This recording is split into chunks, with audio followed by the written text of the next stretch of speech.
12वीच्या board परीक्षेत आजरा महाविद्यालयाने यंदाही उल्लेखनीय यश संपादन केले आहे। व्यावसायिक विभागातील बँकिंग अभ्यासक्रमाची विद्यार्थिनी धनश्री दिगंबर केरकर हिने 86% गुण मिळवत महाविद्यालयात प्रथम तर आजरा केंद्रात द्वितीय क्रमांक पटकावलाय।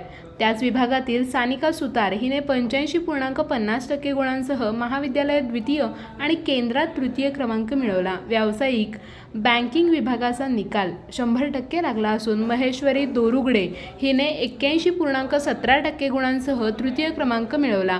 इलेक्ट्रिकल अभ्यासक्रमाचाही निकाल 100% लागला असून अनिकेत कांबळे 71.33%, विघ्नेश मराठे 71% आणि प्रणव कांबळे यांनी अनुक्रमे प्रथम, द्वितीय आणि तृतीय क्रमांक मिळवले। विज्ञान शाखेचा निकाल 98.23% लागला। राखी नवार 83.50% प्रथम, भक्ती परुळेकर 82.67% द्वितीय आणि आदिती गावडे 80.67% तृतीय ठरल्या। वाणिज्य शाखेचा निकाल 75.20% असून विपुल इंगळे 80.83%, साक्षी रेडेकर 78.50% आणि सुशील बोलके 78.33% यांनी अनुक्रमे प्रथम 3 क्रमांक पटकावले।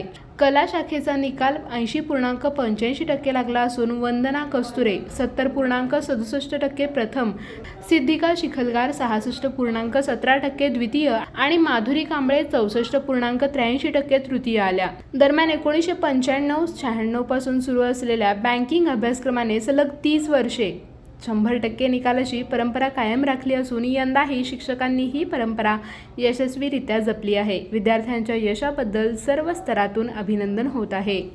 तारा न्यूजसाठी प्रतिनिधी हसन तकीलदार, आजरा।